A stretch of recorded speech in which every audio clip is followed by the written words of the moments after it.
Bismillahirrahmanirrahim. Assalamualaikum warahmatullahi wabarakatuh. Waalaikumsalam warahmatullahi wabarakatuh. Innal hamdalillah nahmaduhu wa nasta'inuhu wa nastaghfiruh wa na'udzu billahi min syururi anfusina wa min sayyiati a'malina. May yahdihillahu fala mudilla lahu wa may yudlil fala hadiya lahu. Asyhadu an la ilaha illallah wahdahu la syarika lahu wa asyhadu anna Muhammadan abduhu wa rasuluhu la nabiyya ba'dah. Alhamdulillah, Allahumma sholli ala Muhammad wa ala ali Muhammad. Pemirsa pengajian kami sore yang dirahmati oleh Allah, pertama marilah kita ungkapkan rasa syukur kita kehadirat Allah Subhanahu wa taala. Sore hari ini bersama-sama kita dipertemukan kembali dalam majelis ini, pengajian kami sore. Mudah-mudahan aktivitas kita ini mendapatkan ridho dan keberkahan dari Allah Subhanahu wa taala. Amin. Amin ya Rabbal. Kedua, salawat serta salam semoga senantiasa tercurah pada junjungan kita Nabi besar Muhammad sallallahu alaihi wasallam, pada sanak keluarga, para sahabat dan para pengikutnya. Pemirsa, alhamdulillah sore hari ini kita akan melanjutkan kembali bahasan kita tentang kitab Ta'limul Muta'alim, dan sudah bersama kita Ustadz Ahmad Salim SAG.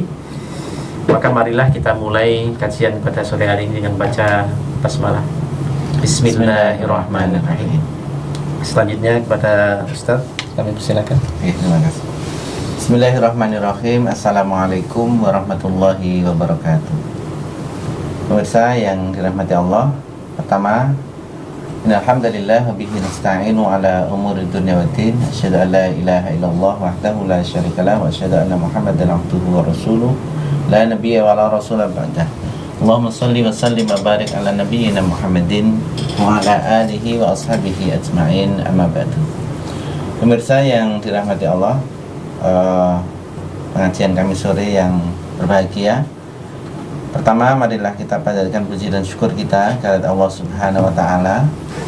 Pada kesempatan kali ini kita bisa melanjutkan kembali kajian kita tentang Ta'limul Muta'alim, yang pada kesempatan sore hari ini kita memasuki pasal yang ketiga, Al-Faslus Salis fi ikhtiyaril ilmi wal ustadz wasyarik wasabat, yaitu bagaimana mengikhtiarkan memilih ilmu, ustadz, syarik atau teman, dan sahabat atau kekuatan di dalam keteguhan di dalam menuntut ilmu.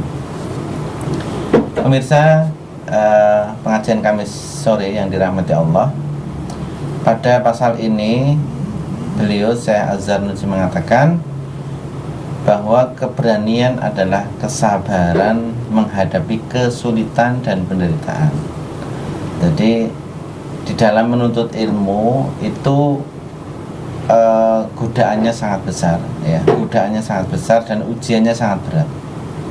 Karenanya beliau menyampaikan orang-orang yang beranilah yang mampu menuntut ilmu, karena sesungguhnya orang yang berani adalah keberanian adalah kesabaran menghadapi kesulitan dan penderitaan. Jadi bagaimana menderitanya dan sulitnya menuntut ilmu. Di antara teman-teman yang lain mungkin bisa tidur, tetapi bagi orang yang menuntut ilmu, dia harus belajar dengan kesungguhannya. Nah inilah karena menuntut ilmu ini memiliki pahala yang sangat besar, karenanya usaha untuk mendapatkannya juga berat. Jadi ada korelasi, hubungan antara usaha dan hasil, yaitu hasilnya adalah mendapatkan pahala, tentunya usahanya berat. Nah, menuntut ilmu itu berat, ya, berat sekali. Kalau sungguh-sungguh, ya, catatannya adalah sungguh-sungguh. Nah, kemudian beliau juga menyampaikan seorang santri harus sabar dalam mengaji kepada seorang guru dalam suatu pelajaran sampai ia benar-benar paham. Hal itu guna tidak menyebabkan waktunya sia-sia. Jadi semestinya kalau di tradisi di pesantren, mengaji kepada guru itu menghabiskan biasanya kitab, ya, kitabnya sampai habis, ngaji dengan seorang guru, dan ini dalam satu pelajaran sampai ia benar-benar paham. Makanya ini juga dicontohkan oleh Rasulullah dan para sahabatnya. Ketika para sahabatnya berguru kepada Rasulullah, belum akan menambah hafalan Qur'annya kalau belum mengamalkannya. Ya, tetapi bukan berarti itu sesuatu yang keharusan yang kemudian kita tidak boleh menghafal Al-Quran sebelum mengamalkan, ya. Jadi ini adalah yang sebaiknya, ya. Sebaiknya, bukan seharusnya. Jadi seorang santri sabar dalam mengaji kepada seorang guru. Jadi kesabarannya ditempa, kesabarannya dipertaruhkan ketika berhadapan dengan guru. Para pemirsa pengajian kami sore yang dirahmati Allah, selanjutnya santri tidak boleh menuruti hawa nafsunya karena ia rendah nilainya. Nah, jadi salah satu ujian di dalam thalabul ilmu adalah mengikuti hawa nafsu. Karena memang hawa nafsu ini diciptakan oleh Allah Subhanahu wa Ta'ala dalam rangka menguji manusia. Semua manusia diuji dengan hawa nafsunya sendiri. Mampukah kita menghadapi ujian itu? Dan dengan hawa nafsu pula itu yang bisa menentukan apakah seorang menjadi baik atau tidak baik, ya. Jadi Allah Subhanahu wa Ta'ala menciptakan dalam diri manusia hawa nafsu itu bukan dalam rangka untuk keburukan, ya. Tapi justru karena untuk menjadikan manusia lebih sempurna dibanding malaikat. Malaikat tidak punya hawa nafsu, karenanya statis, ya, statis. Dan karena kita manusia itu punya hawa nafsu, maka kedudukan manusia dia bisa lebih tinggi dari malaikat, manakala dia manusia mampu mengendalikan hawa nafsunya. Nah, oleh karenanya santri tidak boleh menuruti hawa nafsunya, karena memang hawa nafsu ini cenderung untuk mengarah kepada hal-hal yang tidak baik. Jadi buah hawan muttabaun. Kecenderungan manusia itu mengikuti hawa nafsunya, dan hawa nafsu itu cenderung tidak baik.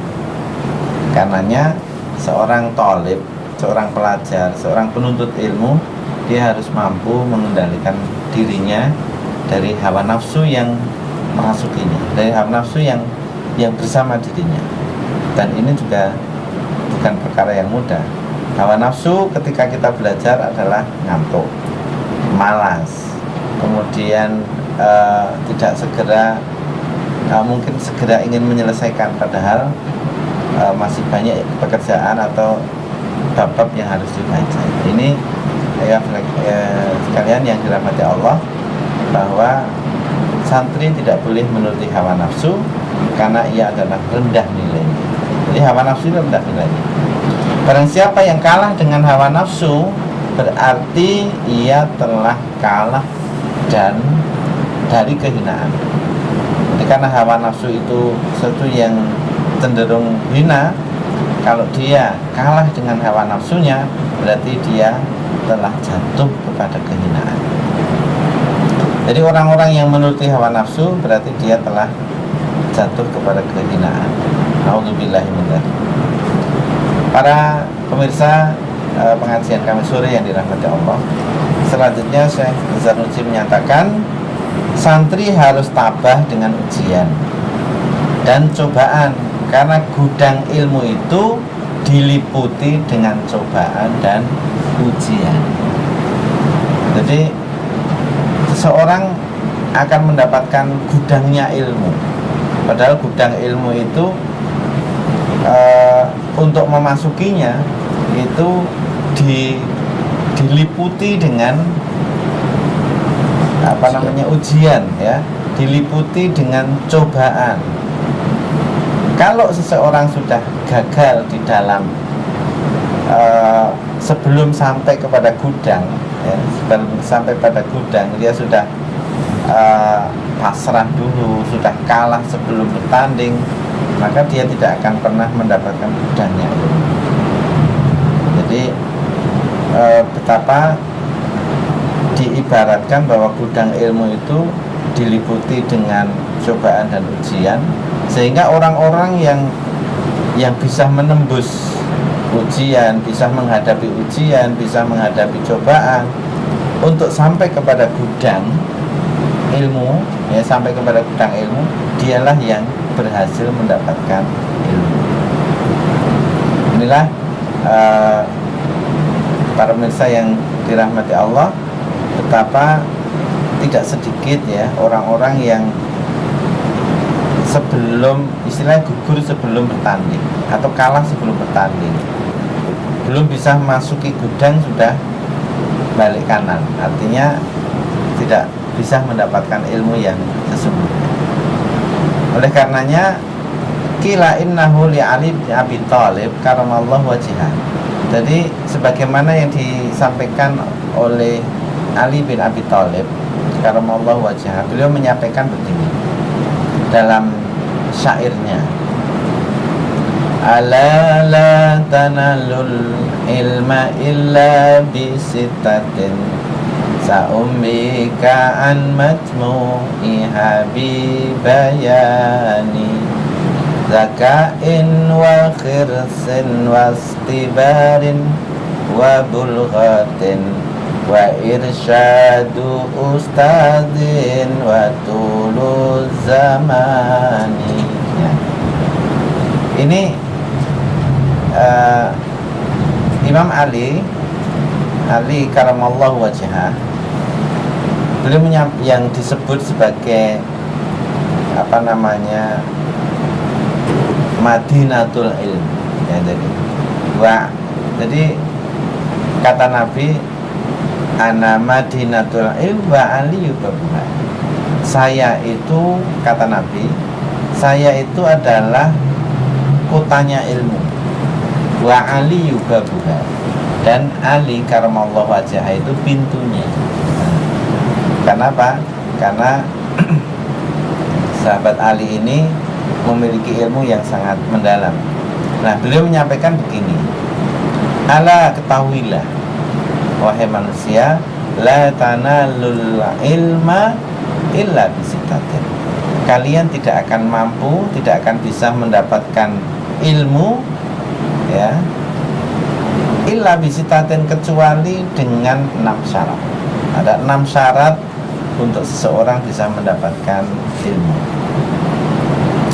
Sa'umbika an majmu'iha bi bayani. Kemudian Ali karamallahu wajhah menyampaikan, sa'umbika, akan aku jelaskan kepadamu, an majmu'iha bi bayanin, akan aku jelaskan keseluruhannya dengan gamblang. Ya. Apa 6 hal itu yang menjadi syarat sampainya syarat untuk mendapatkan ilmu? Yang pertama adalah dzakain, cerdas, kecerdasan. Jadi kecerdasan itu sesuatu yang Allah anugerahkan kepada setiap manusia. Setiap kita diberikan kecerdasan oleh Allah Subhanahu wa ta'ala, dan kecerdasan ini harus kita syukuri. Bukti kesyukuran kita terhadap kecerdasan yang Allah berikan kepada kita adalah memelihara, mengasah kecerdasan ini dengan belajar. Bagaikan pisau yang kalau tidak pernah diasah, maka dia juga akan tumpul. Demikian juga kecerdasan yang ada pada setiap manusia. Allah sudah berikan anugerah berupa kecerdasan yang luar biasa. Makhluk yang namanya manusia ini diberikan kecerdasan oleh Allah standar, ya, standar. Tetapi ada orang-orang yang istilahnya bisa pandai, ada yang moncet dan seterusnya, ya karena diasah kecerdasannya. Entah itu kecerdasan banyak, ya, kalau dalam teori pendidikan ada 8 kecerdasan, ya. ada kecerdasan bahasa, kecerdasan IQ dan seterusnya. Apapun itu namanya, yang jelas Allah berikan kecerdasan kepada kita dan itu perlu diasah. Nah, salah satu usaha untuk mengasah itu adalah belajar. Nah, kalau orang tidak pernah belajar, secerdas apapun dia, ya, dia tidak akan pernah mendapatkan ilmu. Makanya la tanalul ilma, tidak akan pernah mendapatkan ilmu kecuali ada 6 syarat. Nah, syarat itu yang pertama adalah kecerdasan, dan kita semua punya kecerdasan. Hanya saja ada yang diasah, ada yang tidak. Ada yang dimanfaatkan dengan baik, ada yang tidak kurang dimanfaatkan. Ada yang dimanfaatkan secara maksimal, ada yang dimanfaatkan minimal. Nah, tergantung Allah ciptakan akal pikiran dan kecerdasan ada setiap kita. Ini tergantung bagaimana kita memanfaatkan. Karenanya semakin seorang belajar, maka semakin cerdas tentunya.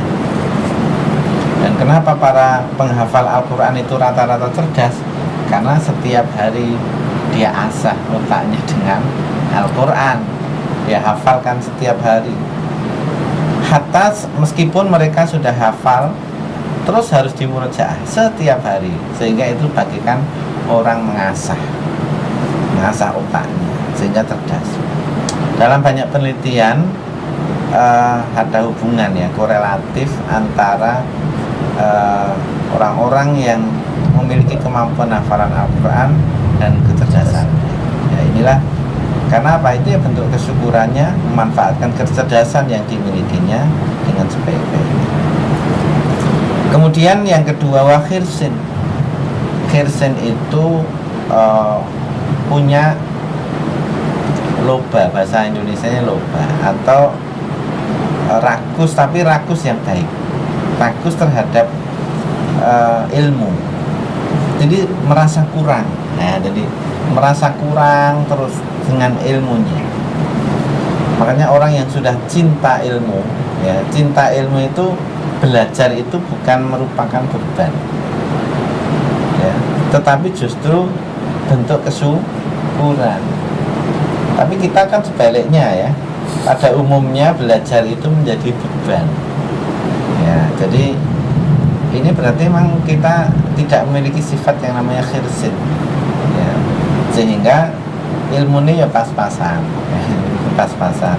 Karenanya kalau kita ingin mendapatkan ilmu, ya kita harus khirsin, memiliki sifat senang terhadap ilmu, tidak, atau bahkan merasa tidak cukup, merasa kurang dengan ilmu yang dimilikinya, sehingga karena merasa kurang dia harus terus dan terus belajar.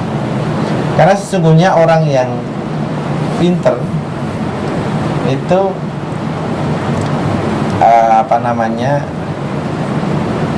orang yang merasa dirinya tidak tahu. Orang yang pinter itu adalah orang yang merasa dirinya tidak tahu. Karena merasa dirinya tidak tahu, maka dia terus belajar dan terus belajar.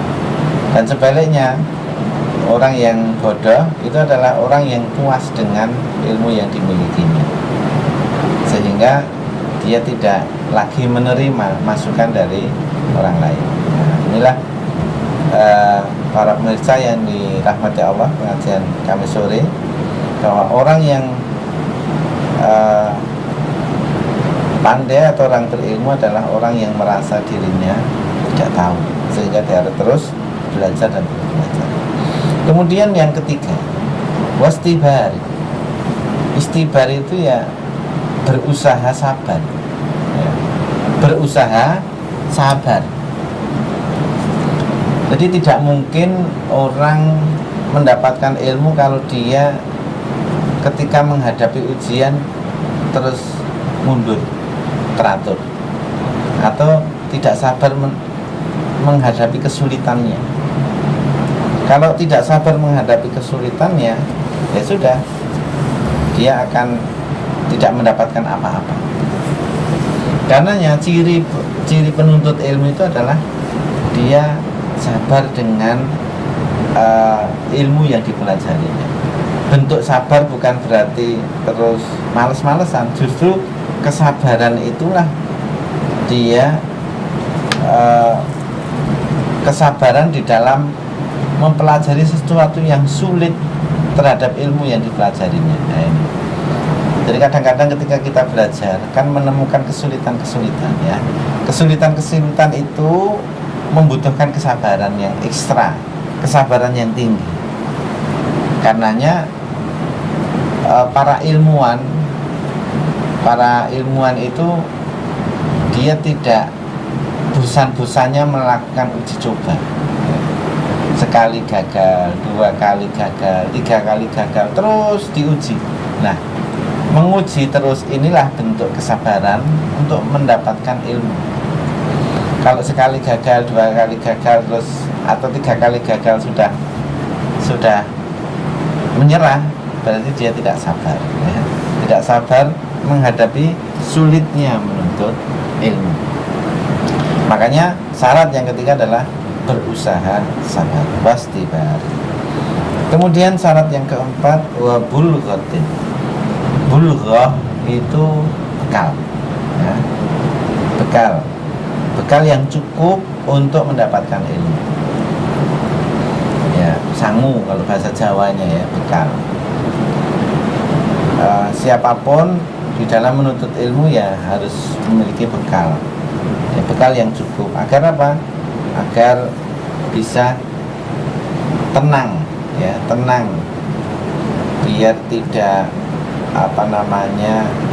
selalu menginginkan milik orang lain. Karena kalau sudah apa yang dimilikinya itu cukup, maka dia tidak ingin melirik kepunyaan orang lain, sehingga terjadi pencurian dan seterusnya. Bisa jadi karena bekalnya tidak mencukupi.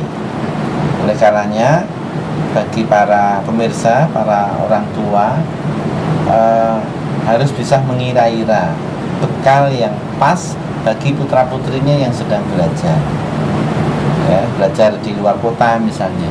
Berikan bekal yang tepat, jangan terlalu kurang, pun juga jangan terlalu kebanyakan. Nah, kalau kebanyakan dia tidak bisa mengontrol, maka hasilnya juga tidak baik. Jadi bekal yang cukup ini adalah bekal yang sesuai dengan kebutuhannya. Setiap orang tentunya berbeda. Berapa bekal yang harus dimiliki? Nah, ini bulghah itu bekal memang untuk kehidupannya. Kemudian yang ke berapa ini? 5 ya. Wa irsyadu ustad. Irsyadu ustad ini petunjuk guru. Jadi petunjuk guru ini penting sekali. Jadi dikatakan bahwa kita tidak akan bisa mendapatkan ilmu tanpa guru ya. Karenanya guru ini sesungguhnya seperti orang yang menjadi wasilah sampainya ilmu kepada diri kita. Jadi apa bedanya orang tua dan guru? Kalau orang tua itu adalah seseorang yang menjadi wasilah sampainya kita ke dunia ini melewati orang tua. Kalau guru adalah seseorang yang menjadi wasilah sampainya ilmu kepada diri kita. Makanya ketaatan kita kepada guru dan ketaatan kepada kedua orang tua itu derajatnya sama-sama pentingnya, sehingga tidak pernah ada namanya mantan guru, sebagaimana juga tidak ada mantan orang tua. Sampai kapanpun orang tua adalah orang tua, meskipun kita sudah tua. Dan juga sampai kapanpun guru kita adalah guru, meskipun kita juga sudah menjadi guru. Sehingga meskipun kita sudah tua, sudah menjadi guru, kita tetap punya guru. Siapa? Mungkin guru kita yang ada di SD, guru kita yang ada di SMP, guru kita yang di SMA. Semua mereka atau guru-guru ngaji kita, semua mereka telah berjasa kepada diri kita ya. Dan mereka bukan bekas guru ya, ini yang penting ya, bukan bekas guru, mosok guru bekas. Mereka adalah guru kita sampai kapanpun. Oleh karenanya, sebagai murid yang baik, kita ketika berdoa jangan lupa mendoakan kepada guru-guru kita, termasuk guru anak kita, guru kita sendiri, guru-guru anak kita, itu kita doakan sebagai apa? Sebagai bakti kita kepada guru. Karena sekali lagi bahwa kedudukan guru itu sama dengan kedudukan orang tua, pengganti orang tua kita. Apalagi yang di asrama, yang di pesantren, yang dipasrahkan, anaknya dipasrahkan kepada Pak Kiai atau kepada ustadznya untuk dididik, maka guru-guru itulah yang menjadi pengganti kedua orang tuanya. Dan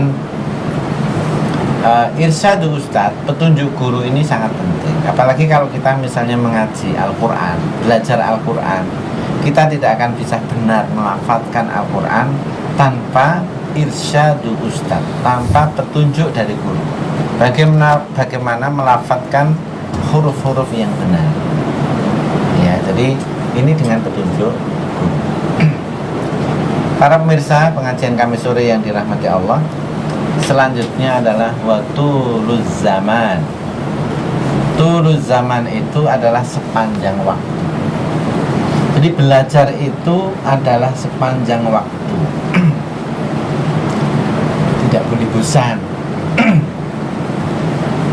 Meskipun sudah lulus S1, bukan berarti sudah cukup. Meskipun sudah lulus S2, bukan berarti cukup. Meskipun sudah doktor atau lulus S3, bahkan profesor, bukan berarti sudah tidak butuh dengan ilmu. Justru pada umumnya mereka orang-orang yang sudah bergelar profesor, doktor, mereka mengatakan ilmu yang saya pelajari ini hanya sedikit. Kata mereka, yang saya tahu itu sesuatu yang sedikit. Saya tahu tentang banyak hal yang sedikit. Ya gimana itu? Jadi saya tahu banyak tetapi sesuatu yang sedikit, yang lain nggak tahu. Itu karena ilmunya hanya tahu tentang fokus yang dipelajarinya, yang lain tidak tahu. Inilah Bapak Ibu yang dirahmati Allah, tuluz zaman ini kapanpun, dimanapun kita tetap dituntut belajar. Meskipun kita sudah hafiz Quran misalnya, jadi bukan menghalangi kita untuk terus belajar. Kita sudah mengkhatamkan al-juz misalnya tafsir 30 juz, bukan berarti kita cukup. Samudra ilmu itu sangat luas, sehingga biasanya orang yang senang belajar, semakin dia senang, semakin dia merasa tidak cukup dengan ilmu yang dimilikinya, sehingga semakin dia terus belajar dan terus belajar. Oleh karenanya sabda Rasulullah supaya tolabul ilmi minal mahdi ilal ya. Utlubul ilma minal mahdi ilal lahdi. Jadi carilah ilmu dari buayan hingga akhir hayat. Inilah membuktikan bahwa tuluz zaman di dalam mencari ilmu itu menjadi syarat sampainya ilmu kepada kita. Demikian para pemirsa yang dirahmati Allah. Kemudian sedikit lagi untuk bab yang ketiga ini, membicarakan tentang syarat sampainya ilmu, maka selanjutnya terkait dengan as-sabat. santri harus berteman dengan orang yang tekun belajar. Nah ini terkait dengan teman ya. Pertemanan ini menjadi penting. Santri harus berteman dengan orang yang tekun belajar, bersifat wara' dan berwatak istiqomah.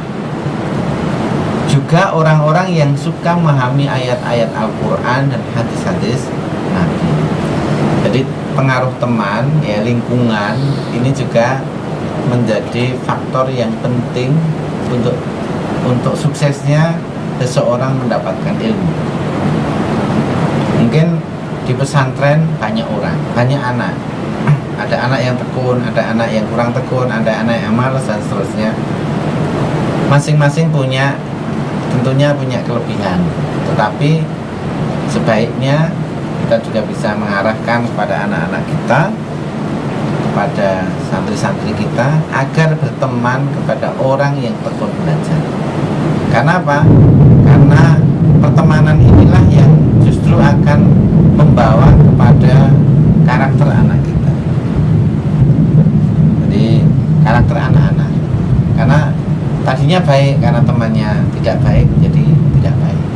Sebenarnya rajin, karena temannya malas jadi malas. Karena tadi kecenderungan hawa nafsu itu kepada sesuatu yang tidak baik. Kemudian jangan pilih teman yang malas, banyak bicara dan suka memfitnah. Na'udzubillahi min dzalik. Ini juga perlu kita wanti-wanti kepada anak-anak kita. Terus bertemanlah dengan orang-orang yang baik, engkau pun akan mendapatkan petunjuk. Nah ini kata Syekh, bertemanlah kepada orang-orang yang baik, engkau pun akan mendapatkan petunjuk, ketularan ya. At-tab'u syaraf. Jadi tabiat itu mencuri. Tabiat seseorang itu mencuri. Nah, yang dicuri itu sesuatu yang sering dilihat, sering dilihat, sering didengar. Kalau yang sering dilihat dan sering didengar adalah sesuatu yang tidak baik, yang dicuri adalah yang tidak baik, ketularan ya. Dan sebaliknya, kalau yang dilihat, yang didengar adalah sesuatu yang baik, maka secara otomatis dia akan mencuri sesuatu yang baik. Orang banyak rusak lantaran teman yang rusak. Nah, jadi orang itu banyak rusak bukan karena dirinya tidak baik, disebabkan karena apa? Karena lingkungan yang rusak. Nah, ini juga harus berhati-hati. Kemudian yang terakhir, malas adalah penyakit yang menular. Jadi bukan hanya panu yang menular ya, tetapi malas juga penyakit menular. Jadi kalau di lingkungan keluarga kita itu kita termasuk orang tua yang malas, maka nanti khawatir anak-anaknya juga pemalas. Kalau di lingkungan keluarga kita tidak ada pembiasaan belajar, maka nanti jangan menyesal kalau anak-anaknya juga tidak suka belajar. Lawang ketika orang tua sudah berusaha untuk baik saja ya, untuk belajar, anaknya aja belum tentu belajar. Apalagi kalau kemudian lingkungan keluarganya tidak mendukung suasana belajar. Nah inilah karena apa ya tadi, malas itu penyakit menular. Ketika orang tuanya malas, ya nanti anaknya juga akan ketularan penyakit malas. Sebelum memilih seseorang untuk dijadikan teman, lihatlah terlebih dahulu siapa teman. Nah inilah, jadi ketika kita ingin mencari teman, lihat dulu temannya dia siapa. Karena pertemanan inilah yang akan juga mempengaruhi kejiwaan dan juga mempengaruhi sikap dan karakter anak-anak kita dan juga diri kita. Demikianlah Bapak Ibu sekalian, para pemirsa pengajian kami sore yang dirahmati Allah, kita telah menyelesaikan dari bab 3 kitab Ta'limul Muta'allim karya Syekh Azhar Muji dalam pasal fi ikhtiaril ilmi wal ustad wasyarik masalah. Demikian, kurang lebihnya mohon maaf. Bila taufiq wal hidayah. Assalamualaikum warahmatullahi wabarakatuh. Waalaikumsalam warahmatullahi wabarakatuh. Alhamdulillah, pemirsa pengajian kami sore. Tadi kita sudah dengarkan bersama uraian yang disampaikan oleh Ahmad Salim. Jadi di sini kita juga sudah bertambah dari yang sebelumnya. Jadi kita tentang ilmu, kemudian ustadz, teman, dan juga dalam keseriusan kita dalam mencari ilmu itu sendiri. Kemudian mungkin ada pertanyaan ini Ustaz, kalau dari 4 hal tadi itu sebenarnya yang mungkin nggak bisa di semuanya penting ya, tapi sebenarnya yang 6 hal yang syarat yang tadi kan untuk itu, tapi yang tadi tentang apa, ilmu, kemudian ustadz, sarik gitu ya, kemudian sahabat itu ya, itu yang paling banyak kita hadapi kalau untuk kondisi saat ini yang mana Ustaz, kalau dari situ? Ya, jadi justru yang terakhir tadi ya. Yang terakhir tadi itu yang sekarang ini menjadi permasalahan umum anak-anak kita ya. Jadi pertemanan. Jadi kalahnya anak-anak kita itu bukan karena dia tidak punya bekal ilmu yang cukup, tapi karena temannya yang kurang pas. Padahal pertemanan ini sangat mempengaruhi ya, sangat mempengaruhi aktivitas dari anak-anak kita.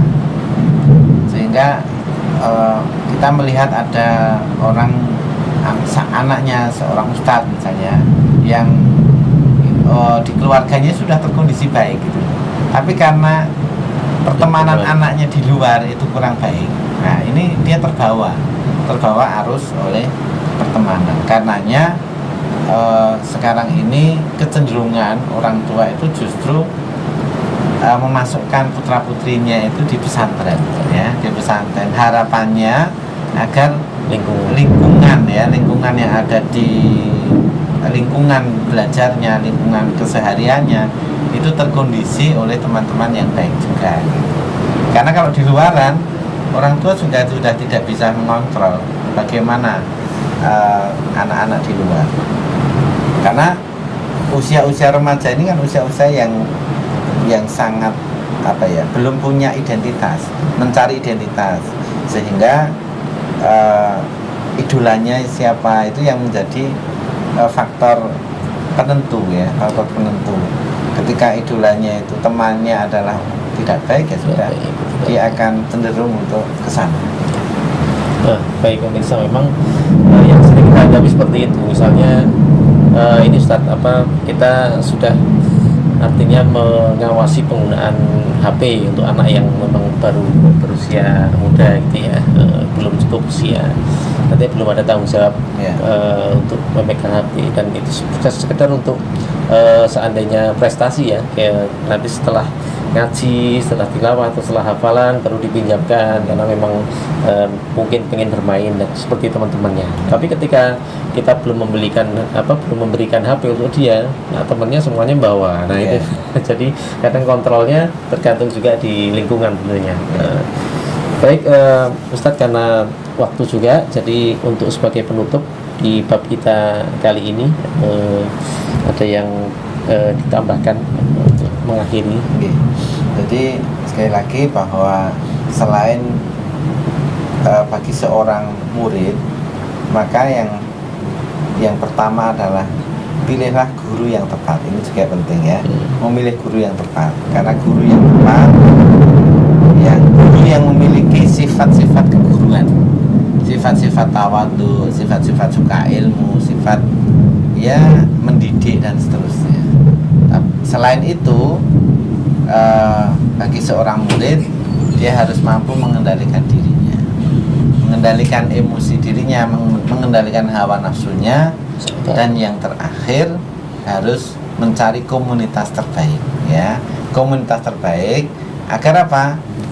agar apa yang diinginkan itu tercapai, karena kekuatan komunitas inilah yang akan bisa membersamai kita. Ketika komunitasnya kurang baik, ya dia akan cenderung terseret arus yang tidak baik. Dan sebaliknya, kalau komunitasnya baik, insya Allah meskipun kurang-kurang sedikit dari sisi keilmuan, tapi kalau komunitasnya baik, insya Allah akan menjadi baik. Demikian Ustaz. Ya, jazakallah Ustaz Salim. Jadi itu pemirsa, sama-sama ini bagian dari ikhtiar kita tentunya untuk memperbaiki dari diri kita sendiri, kemudian anak-anak kita tentunya yang nanti akan meneruskan kita, dan salah satu yang nanti memang kita harapkan yaitu yang tidak terputus doa dari anak yang soleh. Nah, maka itu harapan dari ikhtiar kita, mencarikan komunitas, mencarikan segala sesuatu yang tadi memang saling bertautan satu dengan yang lain. Mudah-mudahan ini bagian dari ikhtiar kita, dan kita selalu terus memperbanyak ilmu kita. Setiap Kamis sore harapannya kita harapkan tetap berada di channel ini. Dan marilah untuk sore hari ini kita akhiri dengan baca hamdalah dan doa penutup majelis. Alhamdulillahirabbil alamin. Subhanallah wa bihamdika, asyhadu an la ilaha illa anta, astaghfiruka wa atubu ilaik. Saya Gita Weli Aryati, mohon maaf kalau ada kekurangan. Billahi taufiq wal hidayah. Assalamualaikum warahmatullahi wabarakatuh. Waalaikumsalam warahmatullahi wabarakatuh.